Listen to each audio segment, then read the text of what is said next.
ॐ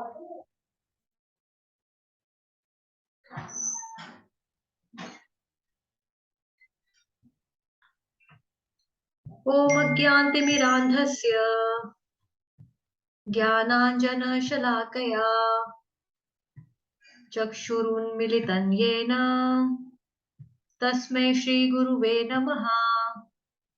श्रीचैतन्यमनोभीष्टं स्थापितं येन भूतले स्वयं रूपः कदा मह्यं ददाति स्वपदान्तिकम्। वन्देऽहं श्रीगुरुः श्रीयुतपदकमलं श्रीगुरुं वैष्णवांश्च श्रीरूपं साग्रजातं सहगण रघुनाथान्वितं तं सजीवम्।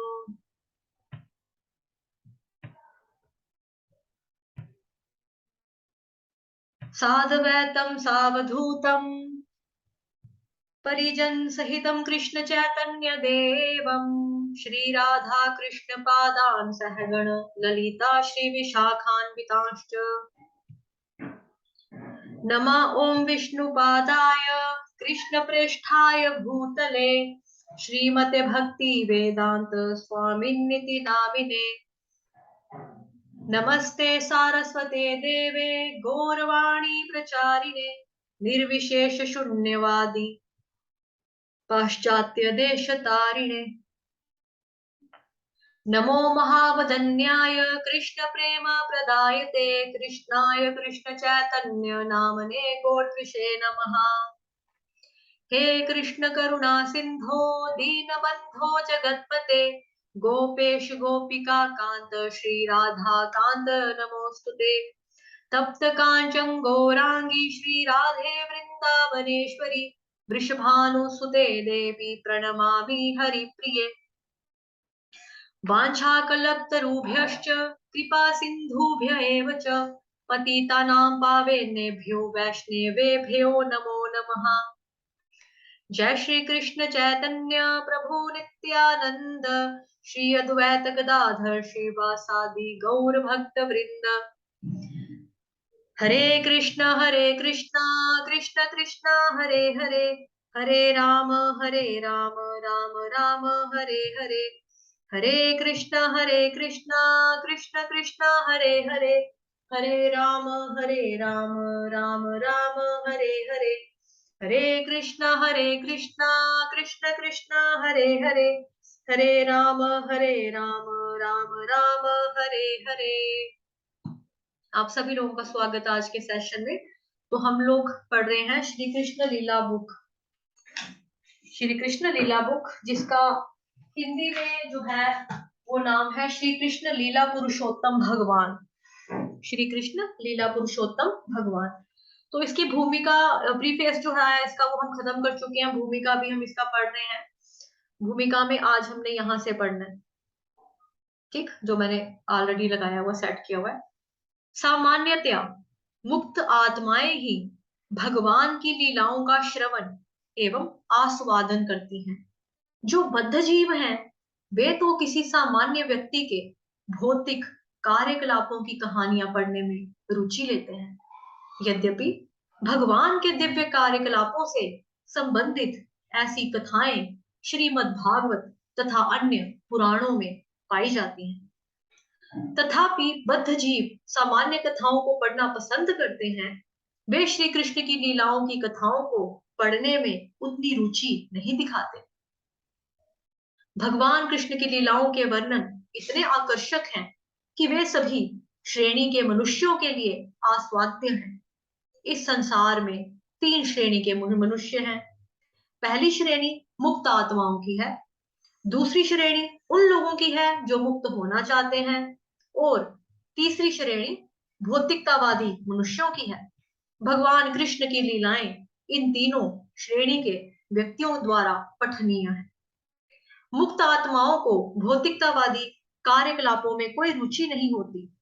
यह मायावादी सिद्धांत कि मुक्ति के बाद मनुष्य निष्क्रिय हो जाता है और उसे किसी प्रकार के श्रवण करने की आवश्यकता नहीं रहती, यह सिद्ध नहीं करता कि मुक्त पुरुष वास्तव में निष्क्रिय हो जाता है।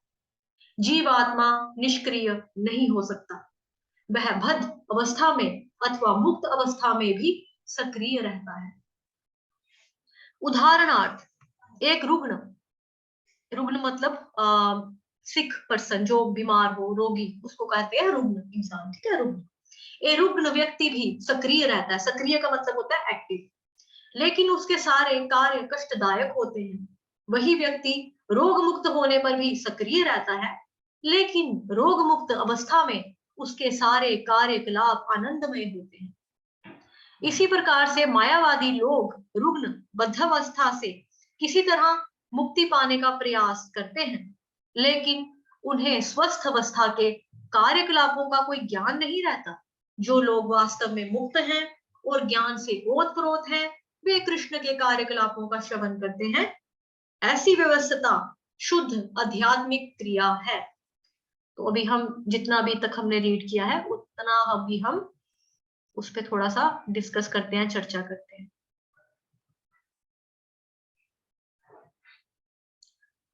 सामान्यतया अमुक्त आत्माएं ही भगवान की लीलाओं का श्रवण एवं आस्वादन करती हैं। मुक्त आत्माएं जो है, यहाँ पर तो पहले भगवान जी ने बताया कि 3 तरह के लोग होते हैं, 3 तरह के हैं। पहली श्रेणी जो है वो मुक्त आत्माओं की है। मुक्त आत्मा मतलब जैसे शीला प्रभुपाद जी हो गए, ठीक है। दूसरी श्रेणी, दूसरी कैटेगरी उन लोगों की होती है जो लोग मुक्त होना चाहते हैं, और तभी वो भगवान जी के बारे में श्रवण करते हैं, कथा करते हैं, सुनते हैं, उनकी सेवा करते हैं, नाम जाप करते हैं। तीसरी कैटेगरी होती है भौतिकतावादी मनुष्यों की।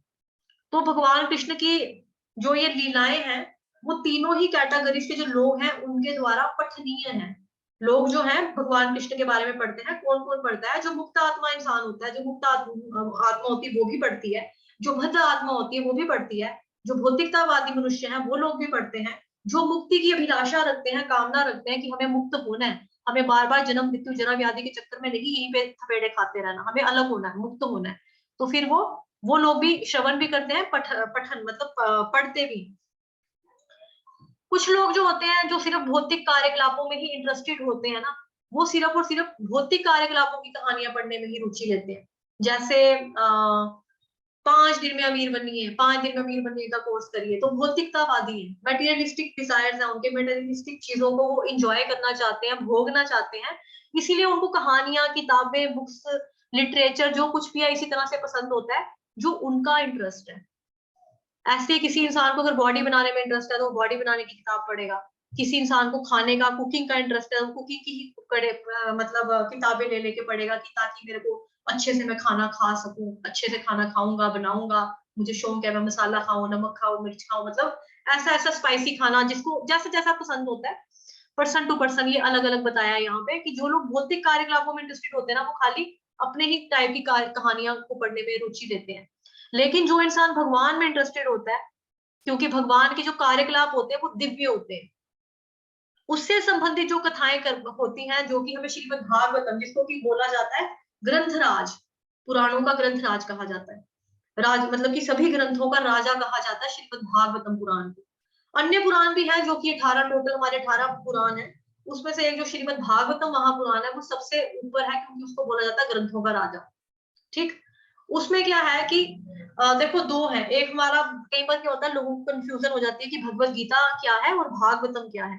तो जो भगवत गीता है वो बेसिकली भगवान के द्वारा गाया हुआ है गीत है, श्रीमद् भगवत गीता, श्रीमद् भगवत गीता।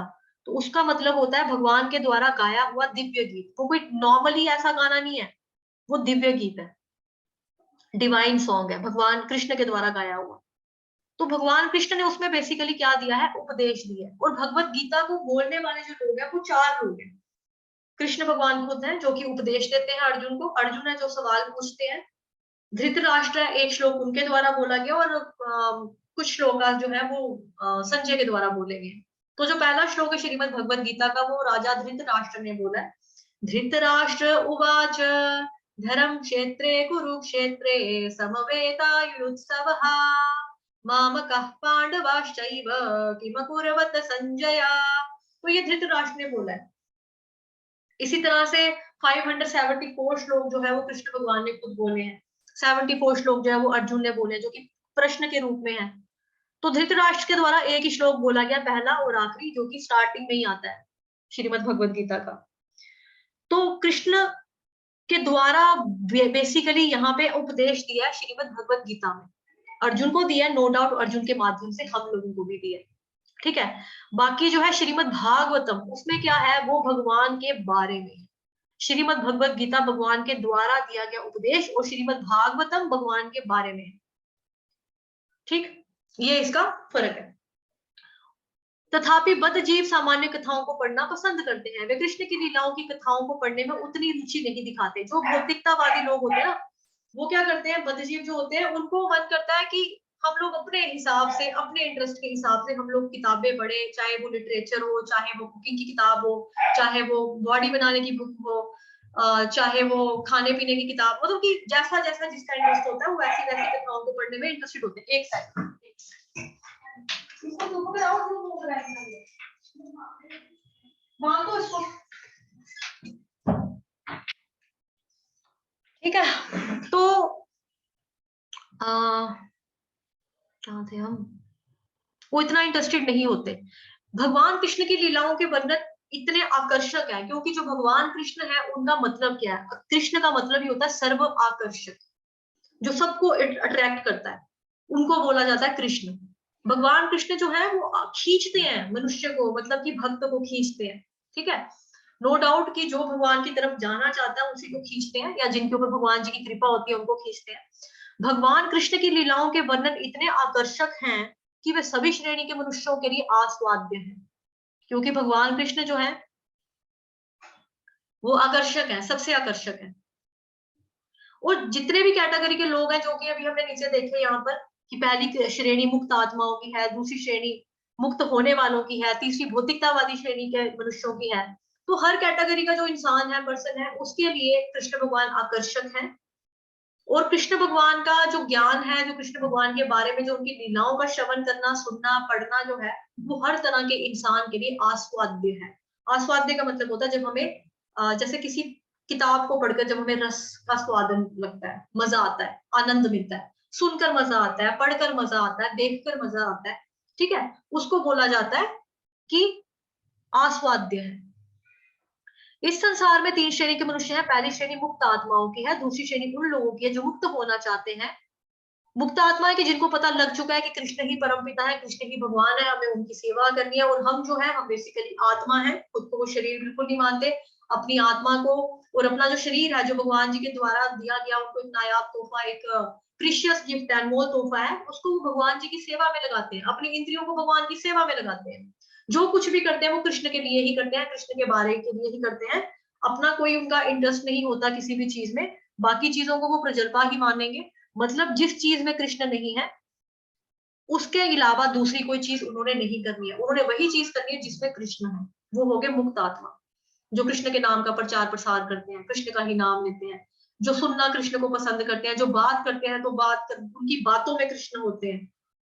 बात भी करनी तो कृष्ण के बारे में ही करनी है, नाम लेना तो हरे कृष्ण कृष्ण कृष्ण हरे हरे, इसी तरह से मंत्र का जाप करना है, यही करते रहना है। वो है मुक्त आत्मा। दूसरी श्रेणी उन लोगों की होती है कि जो मुक्त होना चाहते हैं। अब जो मुक्त होना चाहता है वो क्या करेगा, वो मतलब जो मुक्त होना चाहते हैं वो गुरु ढूंढेंगे, एक तो जो उनको बताएं कृष्ण तत्व के बारे में, जो जानते होंगे, जो उनको वो बताएंगे, वो कि हम करना चाहते हैं, हमको पता नहीं है, हमको कैसे करना है, हमको गाइड करो, हमको सजेस्ट करो, हम भी मुक्त होना चाहते हैं, क्योंकि हमने इस संसार में बहुत दुख देखे हैं। हमको नहीं चाहिए बार बार जन्म मृत्यु जरा व्याधि के चक्कर में, हमको नहीं पड़ना है बार बार पैदा होना, बार बार बीमारी लेना, बार बार बुढ़ापा लेना, फिर डेथ लेनी। तो हम इन चीजों से मुक्त होना चाहते हैं। दूसरी कैटेगरी इन लोगों की होती है, जिज्ञासु भी कह सकते हैं हम इनको, ठीक है। तीसरी श्रेणी में आते हैं भौतिकतावादी मनुष्य, कि जिनको भौतिकतावादी मटेरियलिस्टिक डिजायर्स भी होते हैं और मटेरियलिस्टिक सुख सुविधाएं भी इन लोगों को चाहिए होती है। तो फिर ये लोग क्या करते हैं, अपनी ख्वाहिशों की पूर्ति के लिए भी भगवान की शरण में जाते हैं कि आप बताओ हम कैसे भगवान जी को प्रसन्न करें, हम क्या करें। तो स्टार्टिंग में जब कोई इंसान आता है भक्ति में तो वो भौतिकतावादी ही होता है। जो स्टार्टिंग शुरू शुरू में आता है वो किसी लालच के साथ आता है। जैसे हम देखते हैं ध्रुव महाराज के केस में, स्टार्टिंग में उनको जो उनकी मदर थी उन्होंने गोदी से उतार दिया था उनके पिता की, वो अपने पापा की गोद में बैठे थे पिताजी की, उनकी पिताजी की गोद से उनकी सौतेली मामा ने उतार दिया था उनको, स्टेप मदर ने। तो जो ध्रुव महाराज थे फिर वो निकल गए कि तुझे अगर राजपाट चाहिए, गद्दी चाहिए, तभी तुझे कोई नहीं उतारेगा गोदी से। ऐसा करके वो तो निकल गए घर से। उसके बाद उन्होंने, नारद मुनि ने उनको सूत्र दिया कि भाई आप भगवान की भक्ति करो, तो वो भगवान जी की भक्ति करते हैं। नो डाउट जब वो करना शुरू करते हैं तो एक अपना उनका पर्सनल इंटरेस्ट होता है कि भाई मैं राजा बनूं, मैं मतलब शहंशाह बनूं, राजा बनूं, ऐसा उनकी ख्वाहिश होती है। लेकिन जब उनको भगवान मिलते हैं और भगवान बोलते हैं बच्चे मैं तेरी भक्ति से प्रसन्न हूं, बता तुझे क्या चाहिए। तो बोलते हैं, फिर वो बोलते हैं भगवान ये दौलत जो है ना, ये तो मेरे को कांच के टुकड़ों के समान लग रही है, मैं इनको लेना नहीं चाहता, मेरे को भक्ति चाहिए आपकी। लेकिन स्टार्टिंग में जब कोई भी इंसान भक्ति में आता है तो नो डाउट वो भौतिकतावादी मनुष्य ही होता है, वो कुछ इच्छाओं के साथ आता है कि मतलब क्योंकि देखो ये चीज भी है कि अगर बच्चा अपने पापा से नहीं मांगेगा तो किससे मांगेगा। कृष्ण भगवान हमारे परम पिता है, अगर हमें कोई चीज चाहिए, अगर हम अपने पिता से नहीं कहेंगे तो किससे जाकर कहेंगे, मांगेंगे ना उनसे। तो मांगना, अपने पिता से मांगना, ख्वाहिश रखना, ये कोई गलत नहीं है। लेकिन हाँ, जब आपको पता लग गया है कि मतलब भगवान जो है वही देने वाले हैं और भगवान जी से हमें मांगने की भी जरूरत नहीं है, वो खुद ही हमारी इच्छाओं की पूर्ति कर देते हैं। जो हमारे हमें चाहिए होता है वो हमको दे देते हैं, प्लस जो हमारे पास होता है उसकी भगवान रक्षा भी करते हैं। श्रीमद् भगवत गीता में भी पढ़ा है हमने, है ना। तो नो डाउट कि स्टार्टिंग में इंसान जब आता है भक्ति में तो वो कुछ इच्छाओं के साथ आता है, लेकिन धीरे धीरे धीरे धीरे धीरे धीरे जब हरे कृष्ण महामंत्र की झाड़ू उसके चित्त के ऊपर फिरती है, बार बार झाड़ू लगती है, उसका चित्त का शुद्धिकरण होता है, क्लीन होता है वो बंदा, है ना। जब अंदर से शुद्ध होगा, साफ होगा, तो उसको धीरे धीरे समझ में आता है, फिर वो भौतिकतावादी से भक्ति वाला इंसान बन जाता है। तो भगवान कृष्ण की लीलाएं जो है सभी तरह के इंसानों के लिए पठनीय है। सभी तरह के इंसान पढ़ सकते हैं और सभी तरह के इंसान सुन सकते हैं, श्रवण कर सकते हैं, भक्ति में आगे बढ़ सकते हैं। मुक्त आत्माओं को भौतिकतावादी कार्यकलापों में कोई रुचि नहीं आती कि मेरे को स्कूटर चाहिए, मेरे को मोबाइल चाहिए, मेरे को लैपटॉप ले दो।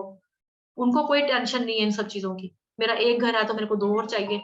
उनको ऐसी चीजें नहीं चाहिए, ठीक है। यह मायावादी सिद्धांत है कि मुक्ति के बाद मनुष्य निष्क्रिय हो जाता है। अब जो मायावादी छायावादी टाइप लोग होते हैं, मायावादी जिनकी कृष्ण भगवान में आस्था नहीं होती, मतलब जिनकी भगवान में आस्था नहीं होती, जो कहते हैं कि आत्मा और परमात्मा एक ही है, ठीक है। वो उनका फिलॉसफी है कुछ, तो उनकी फिलॉसफी में से एक पॉइंट फिलॉसफी का उनका क्या है कि मुक्ति के बाद मनुष्य निष्क्रिय हो जाता है, इनएक्टिव हो जाता है, ठीक। और उसे किसी प्रकार के श्रवण करने की आवश्यकता नहीं रहती कि बंदा जब मर ही जाएगा या मर गया तो उसको सुनने का, उसको क्या सुनाए, और वो जीते जी भी क्या सुनकर कर लेगा, वो ऐसे बोलते हैं। लेकिन यह सिद्ध नहीं करता कि मुक्त पुरुष वास्तव में निष्क्रिय हो जाता है। मुक्त पुरुष कभी भी निष्क्रिय नहीं होता, क्योंकि आत्मा है जो बेसिकली, आत्मा को बोला जाता है सनातन। सनातन, सनातन तो हमेशा टनाटन रहती है, टनाटन का मतलब हमेशा एक्टिव रहती है आत्मा। आत्मा ही एनर्जी है, एनर्जी कभी रुकती नहीं है। जब इंसान का शरीर की डेथ होती है, जब वो मतलब शरीर त्यागता है कोई पर्सन, आप कभी भी किसी भी देश के किसी प्रांत के इंसान के घर में जाओगे तो वो किसी भी भाषा का होगा, देश का होगा, काल का होगा, वो बंदा ये कहेगा कि अगर किसी आदमी की वाइफ मर गई है तो वो बोलेगा मेरी पत्नी मुझे छोड़कर चली गई, है ना। इंग्लिश में भी बोलेगा, तेलुगु भाषा में, कन्नड़ भाषा में, मलयालम में, पंजाबी, हिंदी, डोगरी, इंग्लिश, जो भी कोई भी भाषा होगी उसके देश की, प्रांत की, स्टेट की, वही बोलेगा वो उसी भाषा में। वो उसका मतलब यही होगा कि मेरी वाइफ मुझे छोड़कर चली गई। तो कोई बंदा अगर उसको बोले कहाँ चलेगी छोड़ के, ये तो पड़ी हुई है, तो सोई हुई है, तो लेटी हुई है, वो कहेगा नहीं ये तो शरीर पड़ा ना, ये तो बॉडी है ना, आत्मा नहीं है ना इसमें। तो सबको पता ही है कि आत्मा एक ऐसी चीज है जो कि जिसकी वजह से एक्टिव रहती है बॉडी हमारी। अब आत्मा जब शरीर को त्याग देती है तो वो ऑब्वियसली दूसरा शरीर हासिल कर लेती है, वो कभी भी इनएक्टिव नहीं होती। लेकिन यहाँ पे जो मायावादी लोग होते हैं वो लोग बोलते हैं कि वो निष्क्रिय है, वो इनएक्टिव है, जबकि सच क्या है कि आत्मा कभी भी इनएक्टिव नहीं होती, वो हमेशा हमेशा हमेशा एक्टिव रहती है, हमेशा। वह बद्ध अवस्था में अथवा मुक्त अवस्था में भी सक्रिय रहता है, चाहे वो बद्ध अवस्था हो चाहे मुक्त अवस्था हो। बद्ध अवस्था का मतलब होता है जब हम बार बार जन्म लेते हैं, मृत्यु लेते हैं, इसमें पढ़ते हैं, उसको बोलते हैं बद्ध आत्मा, ठीक है। मुक्त अवस्था होती है कि जब इंसान का जन्म मृत्यु जरा व्याधि से उसका छुटकारा मिल जाता है, तो उसको एक आध्यात्मिक बॉडी मिल जाती है। उदाहरणार्थ एग्जाम्पल भी दिया यहाँ पे हमें समझाने के लिए। एग्जाम्पल ये है कि एक रुग्ण यानी कि एक बीमार व्यक्ति भी सक्रिय रहता है। जो अभी जैसे मान लो अभी आप लोग मेरा हाल पूछ रहे थे, माता जी आप ठीक हो, है ना, जिनकी माता जी, आप बीमार हो, मैं अपनी बीमारी में भी एक्टिव हूँ।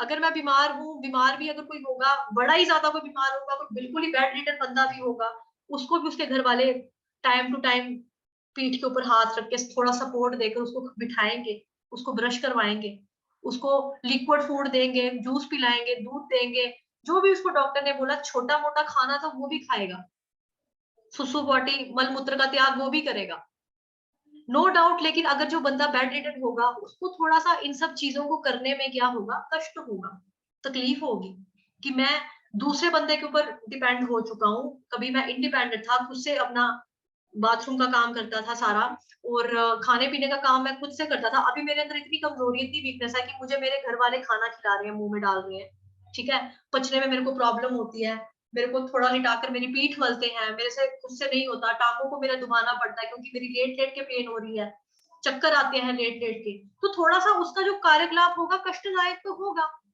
लेकिन अगर वही बंदा जो है बाद में फिजिकली फिट हो जाता है, उसको वो ठीक हो जाता है, उसका शरीर स्वस्थ होता है, तो क्या होता है, वो जितने भी कार्यकलाप अपने लिए करता है, खुद से करता है, उसमें उसको आनंद मिलता है। अब देखो कोई बंदा जो है अपने आराम से उठेगा, ब्रश करेगा, नहाएगा, धोएगा, जिस हिसाब से वो अपने आप अपनी बॉडी पे खुद से साबुन लगा के मल सकता है, नहा सकता है, उस हिसाब से दूसरा इंसान नहीं करेगा। अगर कोई घर पे नर्स भी होगी, प्राइवेट पार्ट्स में उसको हाथ वूथ लगाने में थोड़ा सा लगेगा कि नहीं, चाहे बुजुर्ग हो, चाहे अपने खुद के पापा मम्मा हो, फिर भी थोड़ा सा लगता है। और जो बंदा करवाने वाला होता है ना सेवा, उसको भी थोड़ी सी तकलीफ होती है कि हाँ यार, ये बेचारा मेरा बच्चा, इसको मैंने पैदा किया, आज ये मुझे इस तरह से देख रहा है। अगला बंदा भी असहाय फील करता है, और जो करने वाला होता है सेवा, उसको भी थोड़ी सी शर्म फील होती है, दूसरे वाले को भी होती है ना, थोड़ा सा लगता है, हल्का हल्का सा तो लगता है। लेकिन जब हम ठीक हो जाते हैं, जब हमारा शरीर स्वस्थ होता है, तब हमको कोई टेंशन नहीं होती, तब हम ये सब चीजें अपने कार्यकलाप, जो हमारे पर्सनल काम है, खुद की सेहत के लिए, खुद के शरीर के काम है, हमको उन कार्यकलापों को करने में आनंद प्राप्त होता है कि हम खुद से नहा रहे हैं, ब्रश कर रहे हैं, बालों में खुद से कंघी कर रहे हैं, तेल लगा रहे हैं सिर पे अपने, है ना, अपनी आंखों को ठंडे पानी के छींटे मार के हमने साफ किया, धोया, अपने आप को तिलक लगाया, अपने कपड़े खुद पहने, तो अपना काम करके हमें आनंदमय प्राप्त होता है, थोड़ा सा आनंद लगता है। इसी प्रकार मायावादी लोग रुग्ण बद्धावस्था से किसी तरह मुक्ति पाने का प्रयास करते हैं। मायावादी लोग जो है ना, रुग्ण बद्धावस्था से, बीमारी बद्धावस्था से, जो बंधी हुई बीमारी है, मतलब जन्म मृत्यु जरा व्याधि, ये वाली बीमारी भी हो सकती है, ये बद्धावस्था हो गया ना, बद्धावस्था बंधा हुआ, रुग्ण बीमारी रोगी इंसान जो है किसी तरह मुक्ति पाने का प्रयास करता है, लेकिन उन्हें स्वस्थ अवस्था के कार्यकलापों का कोई ज्ञान नहीं रहता। कोशिश तो उनकी होती है। अभी हमारे पास क्या है, देखो जो हम है साकारवादी, हम सगुणवादी हैं। हम भगवान की पूजा अगर करते हैं तो एक उनकी इमेज बनाकर करते हैं, हमको पता है कि भगवान जी का रूप है, रंग है, कुछ, है ना। जैसे मैंने आपको बोला, हाँ आईज क्लोज करो, मैं इस्कॉन जुहू गई थी, वहां पे जाकर मैंने भगवान जी के विग्रह देखे, भगवान जी के विग्रह बड़े सुंदर थे। उन्होंने पता है येलो कलर की धोती पहनाई हुई थी भगवान को। आपके मन में अच्छा येलो कलर की, हाँ, उसके ऊपर सितारे लगे हुए थे, भगवान जी के मोर का मुकुट था, भगवान जी ने पहना हुआ था, उसके ऊपर मोर का पंख लगा था, भगवान बड़े सुंदर लग रहे थे। आईज जो थी ना भगवान की, वहां पे काजल लगा था, बड़ा प्यारा था। आपका ध्यान जो होगा ना संसार की बातों से हटकर ना मेरी बातों की तरफ लगने लगेगा, और आप आंखें बंद करके थोड़ा सा इमेजिनेशन करने लगोगे कि हाँ यार, भगवान के विग्रह की बात कर रही है माता जी, बिल्कुल भगवान जी कितने सुंदर लग रहे होंगे, उस वक्त बड़ा रूप चढ़ा होगा, भगवान कितने प्यारे हैं, हाँ, आपको ऐसा हो जाएगा। लेकिन मैं आपको एडवांस बोलूं कि आप अपना ध्यान जो है ना हटा दो, और कहीं पर भी मत लगाओ। हटाना तो आसान हो जाएगा, लेकिन कहीं पर भी ना लगाना, ये कैसे पॉसिबल है। तो इनको मायावादी को बेसिकली शून्यवादी भी कहा जाता है, क्योंकि इनके पास ध्यान लगाने के लिए जीरो होता है, शून्य होता है। हमारे पास ध्यान लगाने के लिए भगवान जी के विग्रह हैं, हम उनको देख सकते हैं। हमारे पास ध्यान लगाने के लिए उनका एक नाम है, हरे कृष्ण कृष्ण कृष्ण हरे हरे, हरे राम राम राम हरे हरे। हमारे पास खाने के लिए भगवान जी का प्रसाद है, प्रभु के साक्षात दर्शन। प्रसाद का मतलब क्या है, प्रभु के साक्षात दर्शन, ये प्रसाद का मतलब है। भगवान में और भगवान के नाम में कोई भी अंतर नहीं है। जब हम हरे कृष्ण महामंत्र का नाम लेते हैं, जाप करते हैं, जैसे ही हरे कृष्ण बोलते हैं, भगवान हमारी जीभ के ऊपर आकर प्रकट हो जाते हैं नाम अवतार के रूप में। भगवान जी की जब हम कथाएं पढ़ते हैं, जब हम श्रीमद भगवत गीता पढ़ते हैं, वो भगवत गीता श्री कृष्ण भगवान की वाणी है। भगवान में और भगवान की जुबान में, यानी कि उनकी वाणी में कोई भी अंतर नहीं है। तो इसमें क्या होता है, हमारा इंटीमेसी हो रही है भगवान जी के साथ, हमारा रिलेशन जो है वो स्थापित हो रहा है। मायावादियों के पास कुछ ऐसा रिलेशन शिप स्थापित करने का कुछ है ही नहीं ना, क्योंकि वो शून्यवादी है ना, जीरो है उनके पास। ध्यान कहाँ लगाएं, ध्यान लगाने के लिए कुछ नहीं है, नाम क्या है वो कुछ नहीं है। फिर क्या करते हैं ये अष्टांग योग, ध्यान योग, ध्यान क्या लगाएंगे, आंखों के ऊपर सांस चढ़ा लेंगे, सिर के ऊपर पहुंच जाएंगे। अच्छा, सांस रोक लो, पीठ की रीढ़ की हड्डी बिल्कुल सीधी रखो, ना हिलो ना डुलो, नाक की पॉइंट जो है, टिप पॉइंट जो होता है नोज का, उसके ऊपर ध्यान लगाना है। आंखें आधी खुली होनी चाहिए, आधी बंद होनी चाहिए, क्योंकि पूरी खोलेंगे तो ध्यान यहाँ वहां भटकेगा, पूरी बंद करेंगे तो नींद आ जाएगी। तो इनका तो तरीका जो भी है वो सारा कष्टदायक है, और नो डाउट कितना कष्ट लेने के बाद कोई गारंटी नहीं है कि इनको भगवान मिल जाते हैं। इनडायरेक्टली ये करते हैं, पूजा भगवान की ही है, ध्यान उनका लगाते हैं, बट इनडायरेक्ट वे में लगाते हैं ना, डायरेक्ट वे में नहीं लगाते। अब आपकी अगर डायरेक्ट अप्रोच है, डायरेक्ट भगवान जी के साथ है, तो आप दूसरों के पास क्यों जाओगे? मतलब नो डाउट कि हमें यहाँ पे गुरु के सहारे की जरूरत पड़ती है, गुरु माध्यम बनते हैं हमारे, लेकिन हम अगर भगवान की सेवा कर रहे हैं, हमने भगवान को साकार रूप में मान लिया, हम उनकी पूजा कर रहे हैं, सेवा कर रहे हैं, ध्यान लगा रहे हैं, मंत्र कर रहे हैं, पूजा पाठ कर रहे हैं, किताब पढ़ रहे हैं उनके बारे में, श्रवण कर रहे हैं उनके बारे में, हमारे पास तो नव विधि भक्ति और 9 तरीके हैं, मतलब 9 में से कुछ भी अपना लें हम, उनके पास कुछ है नहीं ना। सांस लो, सांस छोड़ो, सांस लो, सांस छोड़ो, ध्यान लगाना है, आंखें, रीढ़ की हड्डी बिल्कुल सीधी होनी चाहिए, कहीं दूर चले जाओ जहां शोर ना हो, जहां पे आपको आने जाने वाले लोगों के आने जाने से कुछ इफेक्ट ना पड़े, कंट्रोल बहुत ज्यादा चाहिए। हमारे में इतना ज्यादा कंट्रोल कहाँ से आएगा कलयुग के प्राणियों में? तो इंद्रियों के ऊपर संयम करना एक अलग बात है, और इंद्रियों को भगवान की सेवा में लगाना ये दूसरी बात है। तो इंद्रियों को भगवान की सेवा में लगा देना ये काम आसान है, ना कि इंद्रियों को दबा कर रखना, क्योंकि कुछ मायावादी तो इतने ज्यादा वो होते हैं कि ना रहेगा बांस ना बजेगी बांसुरी, इन लोगों के तो प्राइवेट पार्ट्स तक कट कर दिए जाते हैं कि लड़की को देखेंगे तो फीलिंग ना आ जाए, ये ना हो जाए। लेकिन हमें क्या बोला जाता है, आप भगवान जी की सेवा करो, जो भी आपकी इंद्रिय है, अगर आपको किसी को देखना है भगवान जी के विग्रह के दर्शन करो, सुनना है भगवान जी की कथा का श्रवण करो, खाना है तो प्रसाद खाओ, है ना। हमें ऐसी चीजें बताई जाती है, हमारी हर एक इंद्रिय को हम भगवान की सेवा में लगा सकते हैं, जबकि मायावादियों के पास ऐसी चीजें नहीं है। तो उनको क्या कहा जाता है कि आप अपनी इंद्रियों को सिल दो। अभी प्राइवेट पार्ट भगवान ने दिया है आप लोगों को, तो सिलने के लिए तो नहीं दिया कि मतलब कौन करता है ऐसी ऐसी चीजें, और ये रियल में हुआ है, ये चीजें रियल में हुई है। इस्कॉन में आगे थे एक भक्त की जिनके साथ ऐसा कर दिया किसी ने, ठीक है। तो ये चीज नहीं है। अभी हमें क्या बोला कि ठीक है, अगर शादी करनी है, गृहस्थ जीवन, अगर इस चीजों को एंजॉय करना है, भोग करना है, एंजॉय करना है आपको फिजिकली, एक शादी करो ना, हस्बैंड वाइफ के साथ रहो, अपने ही पति के साथ करो, अपनी ही पत्नी के साथ करो, बाहर के जो लोग हैं, पराया स्त्री या पराई पुरुष, उनके साथ ना करो। तो हमको 4 नियम में ये चीज बताई जाती है, इंद्रियों का जो है, अपनी अगर ये चीज भी करनी है तो करो, बट एक के साथ करो, सिर्फ अपने हस्बैंड के साथ करो, सिर्फ अपनी वाइफ के साथ करो, है ना। हमें अपनी इंद्रियों को भगवान की सेवा में लगाना है। ब्रश करना है, ठीक है, तो हम ब्रश करते हैं, डेली कार्य में आएगा, हमारे नित्य कर्म में आएगा ब्रश करना हमारा। लेकिन ब्रश करने के बाद हम अगर ये सोचते हैं, ब्रश करते वक्त हम ये सोचते हैं, मैं ब्रश कर रहा हूँ ना, या मैं ब्रश कर रही हूँ ना, अब मैं भगवान जी के मंदिर में जाऊंगी, भगवान जी से बात करूंगी, प्रार्थना करूंगी, तो भगवान जी को मेरे मुंह से स्मेल नहीं आएगी, जो रोटी रात को मैंने खाई होगी उसके टुकड़े नहीं मेरे मुंह में बचे हुए होंगे। हो गया ना, इंद्रियों को भगवान की सेवा में लगा दिया। जुबान है, जुबान से हमने बोलना है, तो हम व्यर्थ की बातें नहीं करेंगे, हम ना कृष्ण की कथा करेंगे, हम कृष्ण के श्लोक याद करेंगे, हम उसको दोहराएंगे, हम हरे कृष्ण महामंत्र का जाप करेंगे। जुबान है ना, ये भी हमारी एक इंद्रिय में आती है, कर्म इंद्रिय में आती है जीभ। तो हमने अपनी इसको लगा दिया भगवान की सेवा में। सुनना है ना, कान से हम सुनते हैं, हम व्यर्थ के लोगों की बातें नहीं सुनेंगे, हम व्यर्थ की चर्चा नहीं सुनेंगे, हम कृष्ण की कथा सुनेंगे, हम उसी का श्रवण करेंगे।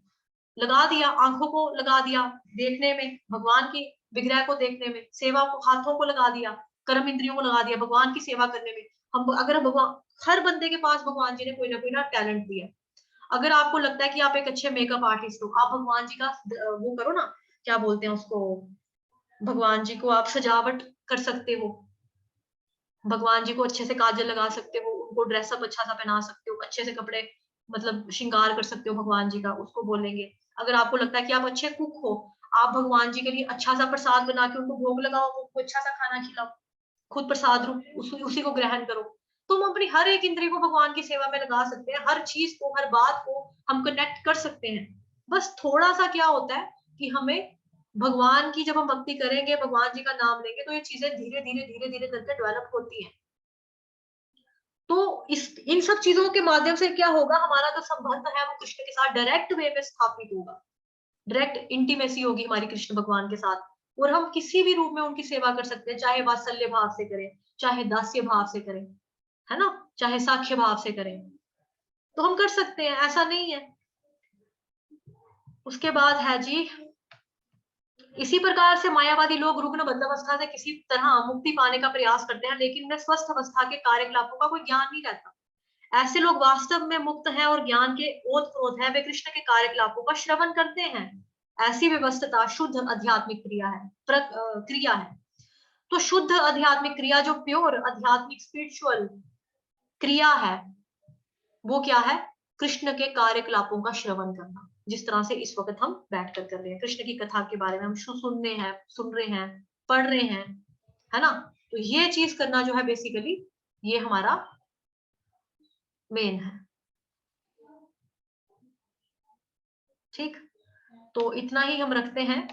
5 मिनट का समय बचा है, किसी का कोई प्रश्न है तो कुछ पूछना चाहता है कोई तो पूछ सकता है। कल हम यहाँ से पढ़ेंगे, जितना करवाया उतना समझ में आया, उसमें से किसी का कोई प्रश्न क्वेश्चन तो पूछ सकते हैं आप अनम्यूट करके।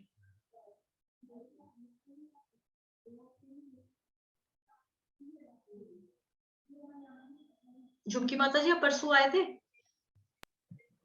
जी माता जी, मैं कल नहीं आ पाई थी, खाली कल नहीं ज्वाइन किया, खाली जी। ठीक है, चलिए फिर ठीक है, किसी का कोई प्रश्न नहीं है तो हम यहीं पे विराम। हरे कृष्णा माता जी। हरे कृष्णा माता जी, दंडवत प्रणाम। हरे कृष्ण। एक ने मैसेज किया है, 1 मिनट। हरे कृष्णा माता जी, थैंक यू सूरज गुप्ता प्रभु जी। आपका कोई प्रश्न? हरे कृष्णा सूरज गुप्ता प्रभु जी।